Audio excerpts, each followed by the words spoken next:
بسم الله الرحمن الرحيم. السلام عليكم ورحمة الله وبركاته. بینەرانی بەڕێز و خۆشەویستی کەناڵی ئاسمانی پەیام، السلام عليكم ورحمة الله وبركاته. ئەم کاتتان باش. باس و بابەتی ئەمڕۆی بەرنامەی دوانگەی خەڵک بریتیە لەوەی کە هۆکارەکانی زۆربوونی تاوانی کوشتن لە هەرێمی کوردستان چین. یعنی بۆچی هەر لە زاخۆتاوەکو خانەقین ئەوەی کە پێی دەڵێن هەرێمی کوردستان، خۆ ئێمە ئەگە قسە لەسەر تەواوی دنیا بکەین هەر تەواو نابێت لەو هەموو تاوانەی کە ڕۆژانە لە دنیادا ڕوودەدا. بەڵام ئەوەی کە ئێمە پێی نیگەرانین و ئەوەی کە خەڵکی هەرێمی کوردستان پێوەی نیگەرانە ئەوەیە کە بەداخەوە ڕۆژ بە ڕۆژ تاوانەکان زۆر دەبن، بە تایبەتیش تاوانی کوشتن و کوشتنی بەناحەق و جا بە هەر زۆرە لە جۆرەکان بێت. ئەگەر بگەڕینەوە بۆ قورئان دەبینین خدای پەروەردگار دەفەرمێ ئەعوذ بالله من الشیطان الرجیم: من قتل نفسا بغير نفس أو فساد في الأرض فكأنما قتل الناس جميعا. يعني براستي لقرآن ورد بينا ودبينين قرآن يعني زور بشيوازك باسي قتلي كردي بتايبتي قتلي عمد قتلي كسك بتاوان دا كجري. من قتل نفسا بغير نفس واتا يعني اگر بين سير بكين كشتن بۆ تشتێکی ینی بەڕاستی بەداخەوە ئاسایی لە لای خەڵک، ینی لەسەر دەمەقاڵیەک جا کارەسات ئەوەیە باب کوڕ دەکوژێ، کوڕباب دەکوژێ، یعنی دەسەڵاتدار بێ دەسەڵات دەکوژێ، پارەدار بێ پارە دەکوژێ. یعنی ئەمانە ئەگەر خوانەکە زیاد بکە بەردەوام بێ، یعنی ببێتە شتێکی ئاسایی، ئەمە ینی ژیان مانایەکی نامێنێ، کەس لە ژیانی خۆی تەئمین نابێ. بۆ دەبێ بەڕاستی ئێمە لە وڵاتێکا بژین کە زۆرینەی هەر زۆری مسلمانە، چۆن دەبێ ئاوە بە ئاسانی ینی تاوان ئەنجام بدرێ. تۆ بەر لەوەی کە چاودێری دەسەڵاتێک و سوڵتەیەک و شورتەیەک و پۆلیسێک و ئاسایشێک و نازانم چی و چی ئەو بابەتانە لەسەر خۆت دابنێ، دەبێت چاودێریی توندی خوای پەروەردگار لەسەرت بێ کە تۆ یعنی تاوان نەکەی، نەک تاوانی گەورە، تاوانی بچووکیش، سزای ئەوە تاوانی گەورە. بەڵام خەڵک دەپرسێ چێن ئەوانن کە تاوان دەکەن، ئەو چەکانە لە چێ دێنن و چێ بەرگری لەو بکوژانە دەکا، چێ پشتگیری لەو بکوژانە دەکا. چونکە بە حەقەت هەموو کەسێک ناتوانێت خەڵک بکوژێ، هەموو کەسێک ناتوانێت خەڵک بکوژێ. بەڵام بە نوێژی نیوەڕۆ نەفەرێک زاری وایە دەکوژرێت، زاری وایە دوو، زاری وایە سێ، زاری وایە تا پێنج و زیاتریش دەڕوا. ئەگەر حکمێکی عەدالەت هەبێ، ئەگەر ڕۆژێ لە ڕۆژان لەم دەسەڵاتە بێن ئەوەی کە زوڵمی کردووە و ئەوەی کە تاوانی قەتلی کردووە و ئەوەی کەوا بەناحەق خەڵکی کوشتووە بێن لەبەر چاوی هەر هەموو خەڵک لە سێدارەی بدەن و ڕەمی بکەن و بیکوژنەوە، ئایا ئەمەی کە ئێستا ڕوودەدا ڕۆژانە ئێمە ڕۆژانە گوێمان لێ دەبێ فلان فلانی کوشت لە فلان شوێ فلان کەس کوژدا. کاکە ئالان عومەر فەرموو بە قوربان. کاکە ئەنوەر ئەو کاتت باش برام. ئەو کاتت باش برا گەورەکەم. برا گەورەی سپاس دەکەم. کاکە ئەنوەر تەوەری بەرنامەکەی جەنابێت لەسەر هۆکارە. بەڵێ. خۆزیە باز لە گەورەی ئەو تاوانە بکراوایە بە تایبەت لە قاتی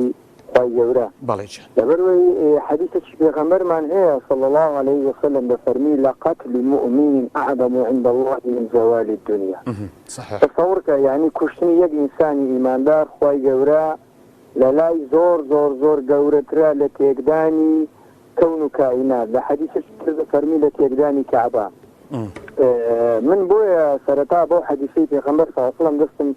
پێکرد ئەوە حەوەڕێک دەنوێ بیدەم بۆ کەسانەی کەوا هەڵسوونیان زۆر و عەسەبی دەبن و لە کاتی عەسەبیبووندا ناتوانن کۆنتڕۆڵی خۆیان بکەن، بە تایبەت ئەوانەی کە ئامێرەکانی کوشتنیان. کاگاڵانجان تۆ باسی فرمودەیەکی پێغەمبەری خوات کرد صلی الله عليه وسلم، ڕحمان بە قوربانی بێت. طبعا فرمودەکانی جێگای ڕێژن و لەسەر سەر و لەسەر چاوان دایدەنین. بەڵام ئێمە ئاياتیشمان هەیە کە ئاياتی قورئانە و ئاياتی خوای گەورەیە دەفەرمێ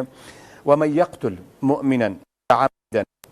فجزاؤه جهنم خالدا فيها وغضب عليه ولعنه وأعد له عذابا عظيما. تسيل كبزان سن عذابي بوهيا أو كسيك دك جبنا حق مؤمنا متعمدا أو كيتسيا لتوري أو كسيك بنا حق دك جي أويا جهنم بلامس جهنم خالدا فيها بردوام ده بناوي دمينتها غضب الله عليه يا خوالد تورا بده بيت توربوني خوات به خوات بده بيت شون وعد له عذابا عظيما وعذاب زور بايش وبازار وبتون يعني تندو بشدت شي بو اماده كردوا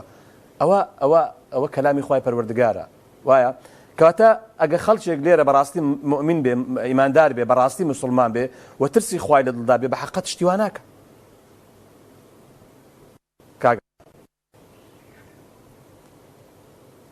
كاي بداخل دابا بيمدكي نفس رابع والله بحر حال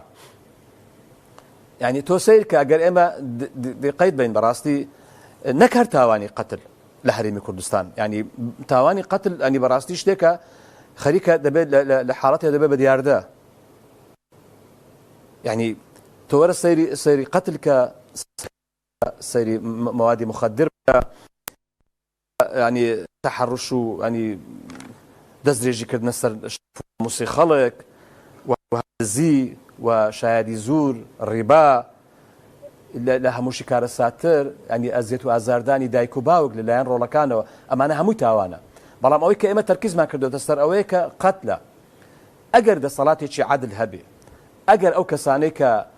اوك برزشي بانان بويدر دسنو خلق دكوجنو اگر اوانا بين لسيداره بدرين براستي اوا باساني خلق ناكوجري خلق اوا باساني يعني او روحي كخوا بيداوه لي ناس اندري شكو براستي كشتن واتا لناو بردني انسانك واتا بباو كردني مندال واتا بمرد كردني افرتك واتا كاول كردني خانواده و خيزانك واتا دروس كردني چيرشه و گرفت لنيو كوملگادا بله كاروان بله ايوه باش بقربان فرم بقربان سلاي خوالي برزي ماما فاجان توزو برزي ايوه رزدار وكارمندان وسلاو رزم كارمندان ماما فاجان بقربان دستكان خوش به ساوا كان ما زكان هي وزارم هر سركوتو سفراز ان شاء الله پشتیوان بخوای گوره بله ماما فاجان بله ست ورقه بله پێویستە لەسەر هەر تاک بەتاشیشی ئەم خاکەی کە خوا دروستی بۆ مرۆڤایەتی پێویستە دوعا بکەین عەدالەت بەرپا بێ چونکە عەدالەت نەبوو نانیش نابێ ئاویش نابێ کارەباش نابێ هیچ شتێک نابێ عەدالەت لەسەر هەموو شتێکەوەیە چونکە کە عەدالەت هەبوو ژیان بە مستەمڕی بە شێوەیە گەڕوا زۆری ئەتیادی بێ مشکلە بێ مەشاکل ئەمە یەکێکە لە سەبەبەکان کە وەرەکەی ئەمڕۆی لەسەرە کوشت و کوشتار لە هەرێمی کوردستان کە زۆر بووە چێ بەرپرسە تەمە چێ بەرپرسە مامۆستا ئەو کەسانە بەرپرسن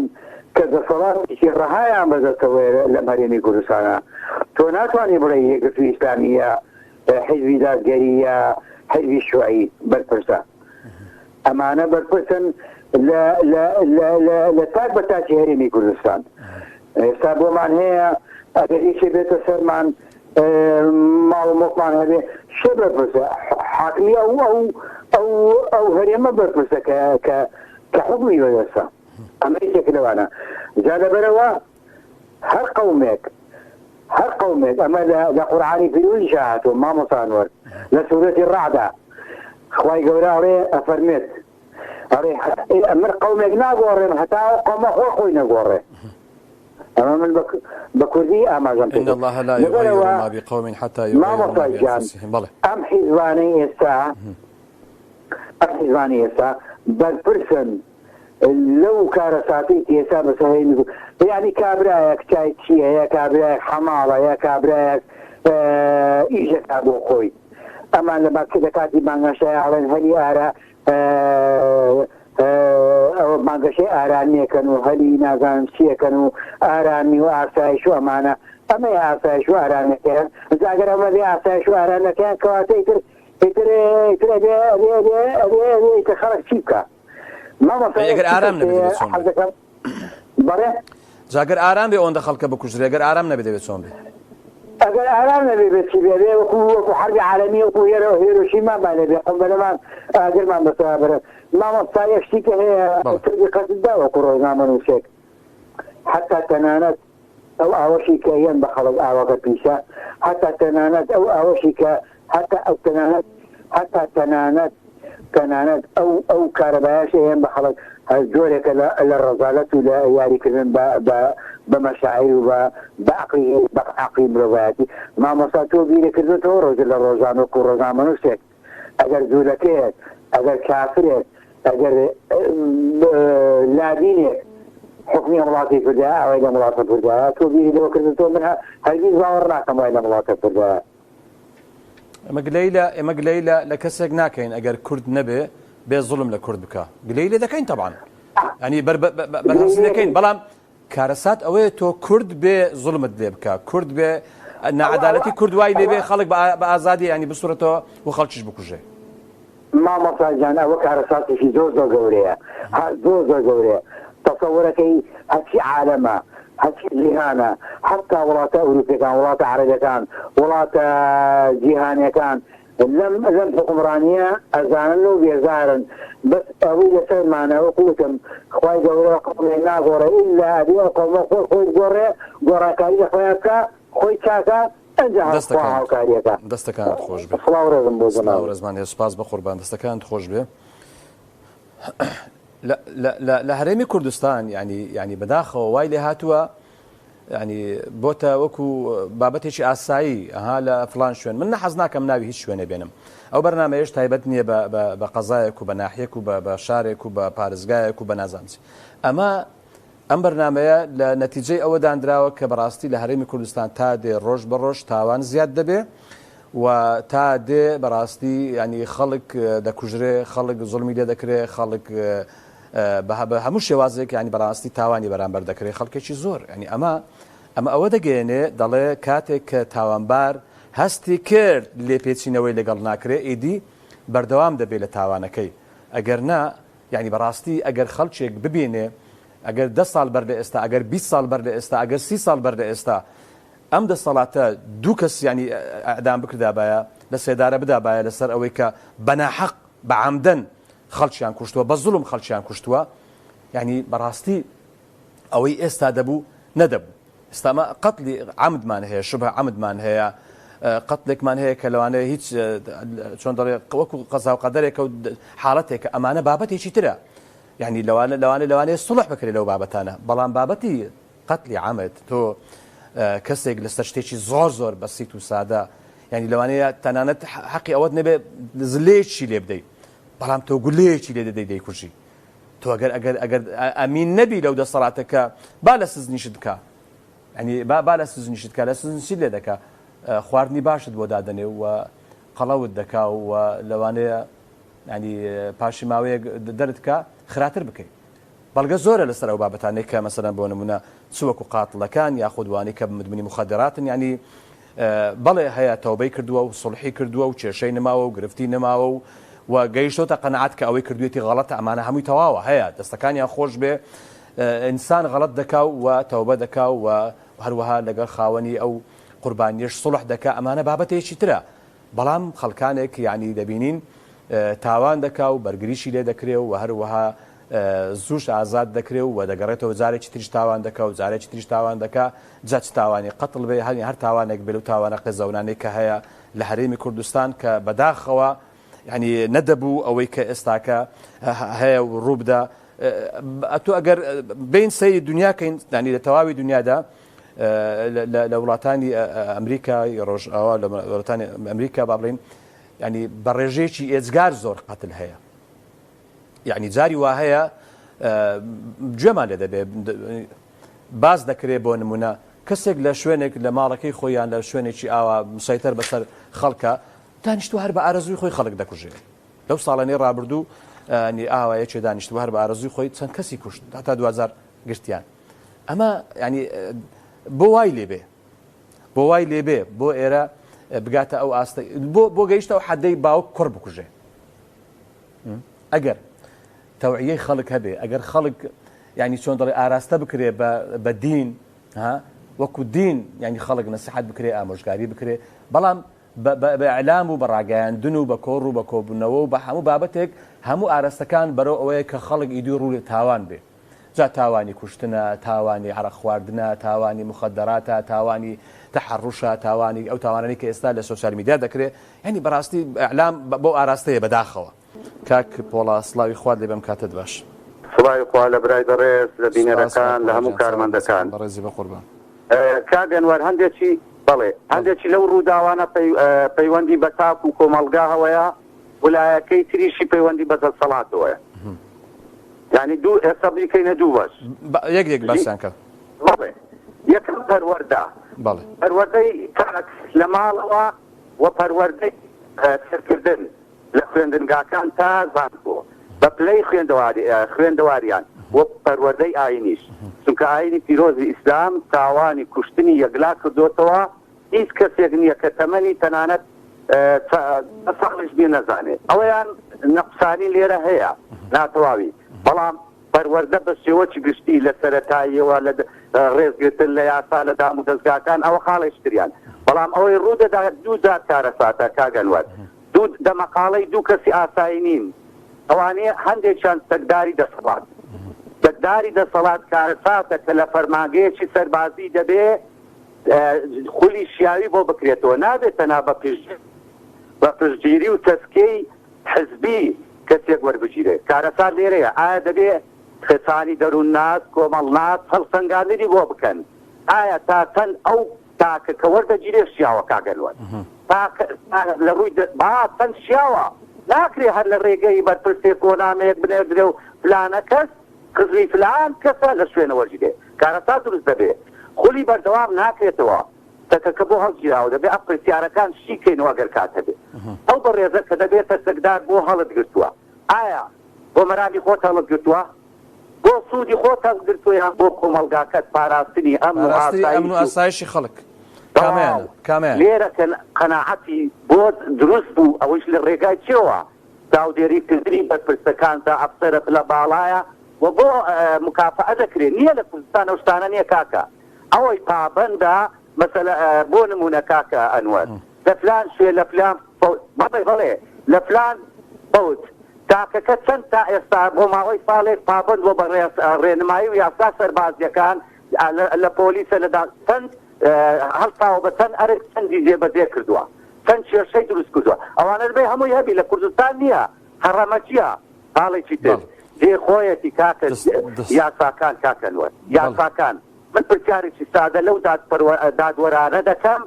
کە ئەو تاوان بارەی دەستە بەردەست با تۆزێک بیرکەنەوە کوژراوەکە کەسێکی وان باە کوڕێکی وان باە برایەکی وان باە کارەسات چییە ئێستا بۆ نمونە لە ئەمریکا ینی حکمی ئەعدام هەیە و ئەعدامیش دەکرێت بەڵام هەر ئەمریکا دەڵێ نابێت لە هەرێمی کوردستانی ئەعدام هەبێ وەڵای زۆر ئەوە چیە دیموکراسیە لێرە عەلە ئەساس ئاخر ئەمریکا لێرە شتێک هەیە کاکە داخ و دەستگاکانمان یەکدەنگ نین دەبی پاساویان بەڵگە بێیان بۆ ببەن کاکە ئەنوەر دەبێ بەڵگەیان پێ بڵێن کۆمەڵگای ئێمە کاکە ئەنوەر جێ لە دەنگ بەڵێ دەبی پێیان بگەینی کاکە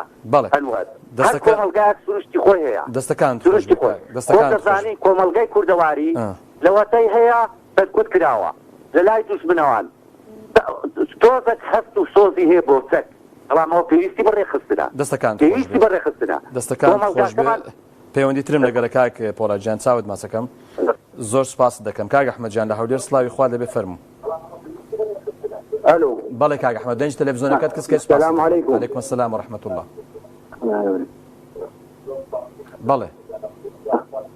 لە توش برادەوەرێ ئوستازی بەڕێز بەخۆی یاسا لەسەر بوو اللي هم عياسا اللي هم عالم عدالة بو كابرا قردارا اگر قانون ابو قردك دور دقل سوا جوان اگر كابرا زلامة تكوش كتاب بس ترمشي يك زلامة تكوش لكن قراتي اعدامي بكان كزنا وري وبكا واي اصلا خلق ناتواني اول لو كابرا دبيني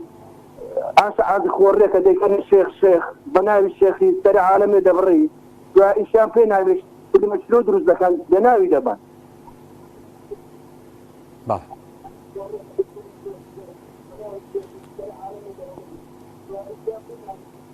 ضلك كاك احمد أوها بخوي دستكان خوش كاك احمد زور سباس والله حكومة العراقي خرافة بخوي من تخيمش خرافة دستكان يعني هل أم نتيجة تدان جان داتي غارة بيرمير غارة والله بعد شام تاني بعد الفين كده كاشا شيء لو ملتي خوي باج وشرعي يا سايت الدخل بدوي ورد بسري دنيا روجك والشوكة دمري هذا ليه جوابي خود بو هذا عجبك ما دفاع اللي بكا بري والله كاكا او هاب والله دفاع اللي كيف دفاع له كسبيناتري دستكان بابي بكوري خوي هردي كور بابي خوي هردي دستكان خوش كاك احمد جان زور سپاس دەکەم بە قوربان زۆر سپاس کاک حەمەڕەشید لە ژاراوە سڵاوی خوارد لەبێ ئەم کاتت باش کاک حەمەڕەشید جان ینی بەداخەوە لە هەرێمی کوردستان ینی جەنابەت لەوانەیە ڕۆژانە گوێت لێبێ لەسەر شتی زۆر سادە زۆر ینی ئەو شتە ئەسڵەن مای ئەوەی نییە کە ئێسان خەڵکی دەسە شەڕیش بکەن نەک خەڵک بکوژی بەڵام دەبینین بە دو نەفەر بە سێ نەفەر بە نەفەر ئیدی جا باب کوڕ دەکوژێ کوڕباب دەکوژێ جیران دەکوژێ نازانم ینی خەڵک هەر ئەوە بە ئاسانی دەمارچەکەی دەردێنێ و خەڵک دەکوژێ بەبێ ئەوەی کە ینی پێم ئەمە چییە بۆ وایە بەداخەوە دڵێتی بەداخەوە ئەگەر بەڕاستی قسەی لەسەر بکەین تاوانی هەرە گەورە دەگەڕێتەوە بۆ حاکمی وەخت چه حاکمی وەختە چێ دەسەڵاتدارە لە ناو وەزعەکەیدا حکومڕانی چێ دەیکا دا بابم خۆیەتی پێی خۆشە پێی ناخۆشە یان ئێستا مەسئولی ماڵێ سەرکردەی ماڵێ بابە برا گەورەیە دەبێ وەزعی سەنتەری ماڵە ڕابگری ئەمانەش حکوومەتیان بەدەستە یان نابێ حکومڕانی بکەن یا دەبێت سەنتەری وەزعەکەی ڕابگرن بەداخەوە نەتوانێوا بێ بەڵام با قسەیەکیش بۆ کەفندزی بکەین ئەگەر ئێستا من ئەوەی دەڵم دەڵێن بێ ئەم خزمانە دۆسایەتی ئەمریکایان پێخۆش نییە بەڵام سەری مارەکەی ئەمریکا و زلهێزەکان و ئیقلیمیش دەستی تێدا پیان خۆشە ئاوا بەرەڵایی بێ پێ دوایە کە ئەمریکا و بەریتانیا هەرچەندەکە من ئەوەی ئاگادارم لە ئەمریکا حکمی ئەعدام هەیە بەڵام پێی ناخۆشێ لێرە خەڵک ئەعدام بکرێ بەڵام ئەگەر ئێمە لەو فەرەزنا حکمی ئەعداممان جێبەجێ کرد لێرە وەکو حەق چێ ینی دەتوانێت ئەوە بکە ڕێگریت لێ بکە کاژدەست و بەردەستی نانێ بۆ خۆیان نیکەن دەچن کابرای دەگرن بەڵێ گرتومانە دەیبەنە چاکسازیە ماڵسازیە پاکسازیە چییە قەڵەوی دەکەن چیتی ئەوە هەر نابێ نابێشتیوان نییە خۆی جەزا لانی کەم کە تۆ بە بێتاوانی بەنابەحەق کابرات خورد خوێنە بۆ دەیهێڵیەوە وەڵاهی بەڕای من مادام بەدەستی حەندەن ئەگەر بەقەدەرە و قەزا و قەدەرە ئەو بابەتانە عەمدەن نەبێ هەر بابەتێکی تر بێ مەجالی قسەکردن تێدا هەیە بەس تۆ عەمدەن هەر لەسەر هیچ شتێکی بە ئاسانی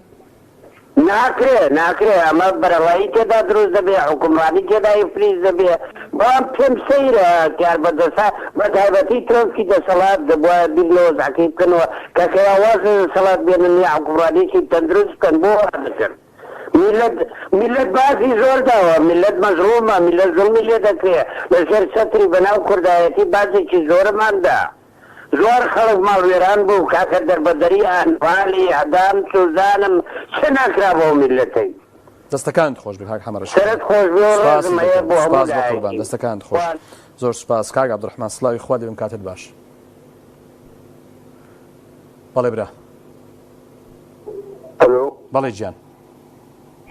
السلام عليكم. وعليكم السلام ورحمة الله وبركاته. أستاذ أنوري بريز. بلي جان. إن كان السلامة دي طبعا جناب الدزاني حالتي إبراهيم جاردي قتل للسراقاي درزبوني إنسان خطأ أورو خطأ فاش أوروش بردوام لبي أو قمان لودانية قمان لودانية عفوا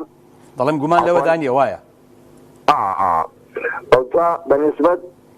أو دولتان كقتل كشتن هر زور بعواه كان لوان أمريكا 6 مليون لهر سيكا يخك بارتتك شي بدس وواتا 20 مليون بارتتك بدس ملتا أرجاو كشتن زور دبي طبيعي سببيش زورن بالنسبة العراق بالنسبة تمام طبعا متعاملي دروا على أساس منظمي عفوي دولي نظام منظمي حقوق الإنسان لو ما معناك أو هيك أو أفلاماني كمدبلج وزا كوريا أجر تركيا أجر نظام شندريا أو أنوش عندك قرب باصم كعاملة جيش أويا عقوبانية من أمن العقوبة أسعى العدم أصل جناب الدزاني للشريعة أوركازينا وورنا عفوا بقولها شريعة أورنمو شريعة أوركازينا حمورابي أو أنا هموي أخدمتني شريعة إنسانية أو أنا هموي قتل ممنوعة حتى العين بالعين والسن بالسن كي حاطيت أنا القرآن والتوراة والإنجيل ولا شريعة حمورابي مثلا كيف دوسته السعودو مع الوهاتها وذا العين بالعين والسن بالسن والبعد أظلم أوديك ولكم في القصاص حياة يا أولي الألباب أودوا فمن اعتدى عليكم فاعتدوا عليه بمثل ما اعتدى عليكم أوصيه يعني قانون من قتل مؤمنا عفوا من قتل مؤمنا بغير عمد أو المظلوم فقد جعلنا لوليه سلطانا نصيرا من قتل نفسا بغير نفس وفساد في الأرض فكأنما قتل الناس جميعا ومن يقتل مؤمنا متعمدا فجزاؤه جهنم. قالوا زور الناموس أجربيته بس كفكاري يعني برأي بعدي أو أنا حقي أو أنا هيك ولا يقول إنه بتي ولكم في القصاص حياة بينما عمل لي رأي إعدام هكذا أصول أجر برأيك بدل سبب يعني بسبب أجر شخص تكوس إعدام كراو يعني كسكاري حق صلح مكان أو خينبة بلاش نروح يعني بس ورقة دولار شيء بس إنسانة أثمن رأس مال في الوجود وإذ قال ربك للملائكة اللي جعلوا في الأرض خليفة وأستاذ برز الإنسان كائن صغير في داخله عالما كبير أستاذ الإنسان الحقيقي دولة سلطانها الكرامة أو إنسانا لبواري فلسفي لبواري طبي لبواري آيني باشا ما هو عبد الرحمن يعني استا كسك دكوجي أو بابتك براستي هالظلمة وهالتاوانة بس أمن أوي كلام زور سير باو كرب كوجي كرباو بكوجي كزور استا تشتشي أسايب وتأسايب داخوا أسايب وأساس في عقوبانية يعني بارتي حمو إنسانك أجا بابا أجا كرة أجا براية أجا داكا أجا خش حمو إنسانك مادة كيميائي عدواني لنا ومسكا أو كيمياء عدوانية أجا صار فرمتري غيرتي كدي قصنا صار سن ودفت جاربا أو كيمياء عدوانية ناو مسكي حمو مروبتي كهزار صارفتي سنزاجر عما هار حمو إنسانك أو مادة كواتا لدو حالات يادا بي أو تخوفي خداو يعني ترس لدوار روجو بابند بون بدين يعني أو تدبي ياسايا شي توندي سرزوي هبي يعني الرجل لو بابتانا بك ومن يكفر دار لا أستاذ يقوم لك لو نوع تستقدر كلمة قتل القرآن وكهرات يا أستاذ يقول مساكا لحرنا تحط غار صارت تصاب كلمة القرآن في روزي لتجي نقول تستقدر كلمة قتل دوباره بيتو سبب يا رجال في عالمي أو يرجع عالمي كل تعرف كذا بدي بوخارتان بن بربكرين بوخارتان يجدوكم جوتن وتنظيم جمعنا بس دستكانت خوش زور سپاس دەکەم مامۆستاجان کاک عبدالرحمن لە گەرمیان سڵاوی خوا دەبێم کاتت باش بە قوربان کاک عبدالحەکیم حاجی گیانم کاتێ باش ئەم کاتت باش بە قوربان کاکە حاجی ئەمە خۆی وڵاتێکە ئەزانی چۆنە هەر کەس بەرژەوە ئیمڕۆ وڵاتی پارە و بەرژەوەندیە ئەوە نییە بڵێ بۆ وای کرد بۆ وای کرد ئەمەی کرد ئەوە نییە کابراایەک لە سموت ئێوارە ڕۆیە دەرەوتیان لە کاتی سەداما وتی بێ بمانەوە بۆ بەغا کاتێ دوو ڕۆژ دوای ئەوە جەنازەکان ژێ پرتەکە کوژیاو زەلامێ بەس بینیان ئێوارە لیوە ڕۆژت و بەس بینیان هەر دە ناخونەکەی دەر هەور حکومەتی باس دە تۆ ئیسەر ڕۆژانە ئەوە تا توشتیا ئێران خەڵک ئەملا ئەولا تاقی لە کوژێت خۆکیە کوژێت لە تۆ کوڕی مەسوولە کوژێت کوڕی مەسوول نییە ئەوانە بێقانونیە کوڕی فەقیر و هەژارە ئەو ئاسێر ئێران کاغا لە ناوەڕاستی شارەکە ملیە کاتە پەتا بە بەرچاوی 1 ملیۆن خەڵکۆ خەڵکی تێ ئاخڵەکە بەڵام ئەمانەی خۆمان ئیمڕۆ ڕۆژگاری بەرژەوەندیە ئەینا بەڕێز تیران تاڵەبانی ئەو کاتە لە منتخاب و گەرمیان و خەرەداخ تیاوێ نەبووە بتوانێت خائینات لە یەکێ بکات ئەو کاتە بە تاقوتەینیا ئەم منتخەی کۆنترۆل کردو یعنی لێرەوە هەتا گەرمیان بیان تیران تاڵەبانی هەڵ یەک کەس نێوەرە دزیە بکە یەک کەس نێوەرە حیوانێ بووە بێگەی ئەمانە ئیمڕۆ خەریکی نەوت و بەرژەوەندی و خۆ دەوڵەمەندکردن و ئەم شتانن گویان لە میلەت نییە باوەڕ بکە یەک گویان لێنی یعنی هاتنێ زەران بکوژێ وازانە واللهی کەڵەکێوەکانی بەردان بکوژێ لەوانەیە زەرەمی لەسەری بکوژن بەڵام کەس لەسەر ئینسانی فەقیر نەهاتەجووە دەستخۆشیمان هەیە بەتەوەرەکە حەشیم زۆر سپاس بە قوربان واللهی بەداخەوە ینی تۆ وڵاتێک بی هەرێمێک بی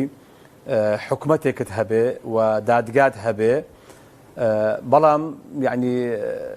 نەی ئەو عقوبەیە جێبەجێ نەکەی بەسەر ئەو خەڵکانەی کەوا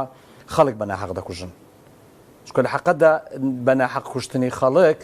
دەبێت تەمایی ئەوەی کە ئەم وڵاتە ئیدی ئەمن و ئەمانێک نامێنێ کەسێک ینی سیقەی بەم وڵاتە نامێنێ نە لە ڕووی ئەمن و ئەمانەوە نە لە ڕووی داراییەوە نە لە ڕووی سیاسیەوە چکە بە حەقەت ینی ئەگەر بێم بە سلسلە باسی هەموو ئەو تاوانانە بکەم کە بەداخەوە ئێستا لە هەرێمی کوردستان زۆر بووە ئەمە دەگەڕێتەوە بۆ بێ عەدالەتی و دەگەڕێتەوە بۆ ئەوەی کە بەڕاستی هیچ باچیان بەوەی نییە خەڵک چی دەکا و چی ناکا ئەوە ینی هیچ شتێک نییە ئیجرعاتێکی ئەوتۆ نییە کە کەسێک دەکوژێ یەکسەر لە زیندانی کەی و تەواو هەر ئەوەندە کفایەت نییە ئەم هەموو تاوانەی کە دەکرێت دەبێت حکوومەتی هەرێمی کوردستان و دەسەڵاتدارانی ئەم حکوومەتە و ئەم هەرێمە بەڕاستی بیرێک بکەنەوە بۆ ئەمە بۆ زیاد دەبێت وەکۆ بەرەزە ئاماژەی پێکرد ینی زۆرێک ینی شت لە ئەعلامەکان ئێستا ینی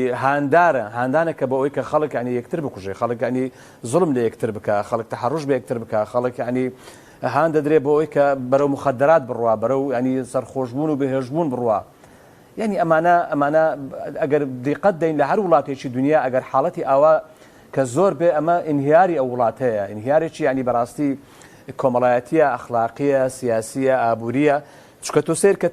تا خەڵکی مدمینی مخدرات و تا خەڵکی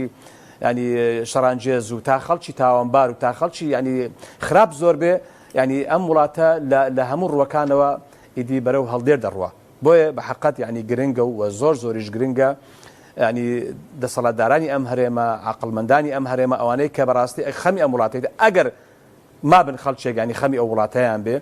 دەبێ بەڕاستی کار بکەن لەسەر ئەوە و هەروەها بێن دیڕاستەی ئەو بابەتە بکەن ینی ئەمە الحەمدولله بای ئەوەندە خەڵکمان هەیە کە وجدانی ما بێ و توێژەرمان هەیە دادوەرمان هەیە خەڵکمان هەیە بابێن ینی بابزان بۆ دەبێت ڕۆژ بە ڕۆژ خەڵک وا بە ئاسانی بکوژرێت تاوان وا بە ئاسانی ئەنجام بدرێ ینی تاوانەکان ڕۆژ بە ڕۆژ ینی بەرەو زیادبوون دەڕۆن ئایا ئەمە کاک عەزیز لە سلێمانی کاک عەزیز سڵاوی خوا لێ بم کاتە باش بەڵێ گیان بەڵێ فەرموو بەڵێ منیشدەم تەوەرە وڵا تەوەرێکی گرنگە بەڵام ئەسلی مەوزوعەکە ئەوەیە کە لە وڵاتێکە ئەمنی اجتماعی واتە ئاسایشی کۆمەڵایەت تێکچوو ئەم شتەکان بێژەنە چوونی تر اثنان إذا فسدت الناس جميعا الأمراء والعلماء صحيح دوري وڵات کە خراپ بوو کاکە خەڵک هەمووی لێکتەبە هەبێت ئەمجارە ئەم دەسەڵاتە مەسەلەن هێزە کەتیان ئەڵێن بەناوی ئاسایش و بەناوی چەند ناوێکی ئەمانە بەڕاستی مای ئاسایش و خۆشحاڵی بۆ خەڵک هەموو ئاژاوە دروستکەر و هەموو وان کردووە لە خەڵک کە نەتوانێت خەڵک خەڵک ینی دەماڵ و سەری خۆی ئەمین بێت ئەمجار ئەمانە بەڕاستی ئەم وڵاتە عەقڵێکی گەورەی ڕاستی کاتەوە چونکە دارەکە لە قەدەوە خوار بووە و ئەم مەسەلانەیش کە هەیە هەموو زادەی ینی بیرکردنەوەیەکی نەعەقڵانی و نەبوونی فکرێکی سەلیم واتە فکرێکی فەلسەفی لە پشتام شتانەوە ینی ئەم وڵاتە هەر قەزا و قەدەر نازانم خوای گەورە چۆن ئاوا ڕایگرتووە ئەژینا وڵاتێک سەحەبی ئەم هەموو سەروەت و ئەم سامان و ئەم خەڵکە باشە بێ خاوەنی ئەم هەموو بەرەکەتە بێ خاوەنی ئەم هەموو شتانی کە لە وڵاتانی سرانیە کە چی لێرە هەمووی بۆ بە نقمەت ڕەزە بۆ خەڵک ئیتر بڵاوبوونەوەی چەند بەبێ مۆڵەتی ئەمجار بەڕاستی ینی ئینسان کە چووە دەرەوە لە سەری خۆی ئەمین و لە ماڵی خۆی لە ماڵەوە ماڵی خۆی ئەمین نەبوو کەواتە ژیان دەزت تامی نامێنێ یعنی تۆ أما آيات القرآن في روزة فرمي الذي أطعمهم من جوع وآمنهم من خوف. يعني براسي أميني لجان لها مش تقوشته والله أنتو سيرتي بسيارتي نما أمرو كابرا جريمة كان يا سالي بركتو أنا محكمة يقول أما براسي جيجاي كرامان شي ولد جيجاي أويا كخلشي شي دور عقلاني إلا مسألة كاتبي كاتبة ورقية شي بقوة برامبر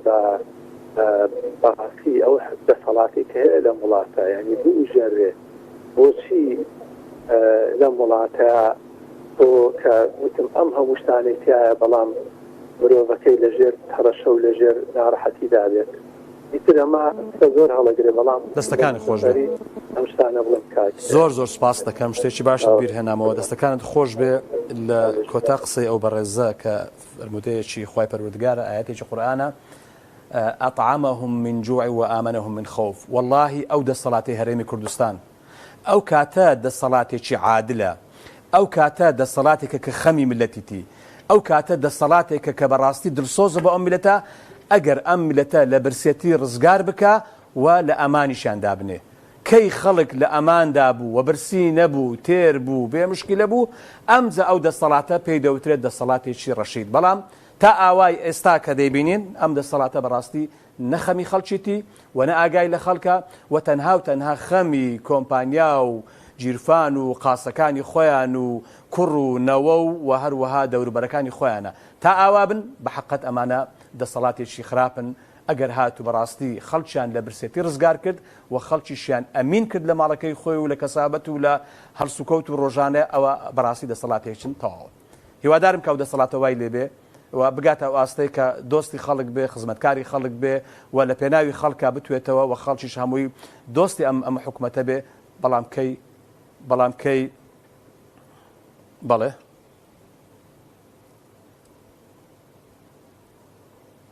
مامۆستا ئازاد با دوا پەیوەندی بێ بەڵێ مامۆستا گیان فەرموون بە قوربان بەڵێ گیان السلام عليكم. عليكم السلام ورحمة الله. عليكم السلام ورحمة الله. برسيانك بوصل لسر زۆربوونی تاوان و کوشتن لە هەرێمی کوردستان بەڵێ گیان ئەمە من شتێکم بیرێنێتەوە چی حزبی بەعث لە 91 پێشەوەی لێ بدەن بەڵێ لە بازاڕەکانی کوردستانە چەند جوابدەری ئیستەخبارات و ئەمنیوانە بەڵێ بەرەڵا کردبوو بە کەیسی خۆی بەبێ سەبەب بەبێ هۆکار خەڵکێک و فەلاقەیە کرد بۆ چاودەرانی خەڵک من پێم وایە ئەمانەش هەر وایە ئەم خەڵکوشتن و ئەم تەعاداکردن و ئەمانش هەر شۆرێکە لەوە ئەو تاقیکردنەوە دووبارەیەکەوە بە شێوەیەکی تر بەداخەوە هەر بەردامەگە و فەرتەبەڵێ حزبی بەعثە بەڵام چەکی تێ بەکارهێنن بەداخەوە دەستەکانت خۆش بێ مامۆستا ئازاد گیان زۆر سپاس بە قوربان زۆر سپاس بەڕێزان خۆشەویستان سپاس بۆ پەیوەندیەکانتان سپاس بۆ برایانی بەڕێز خۆشەویستم لێرە لە هەولێر و هەروەها لە سلێمانی بۆ ئامادەکردن و هەروەها هاوکاریکردنی من بۆ ئەو بەرنامەیە سپاس بۆ ئێوە کە بینەر بوون خوای پەروەردگار تەمەنمان پێبەخشی ئینشاءڵڵا بینەوە خزمەتتان ئاڵقەیەشتر خواتان لەگەڵ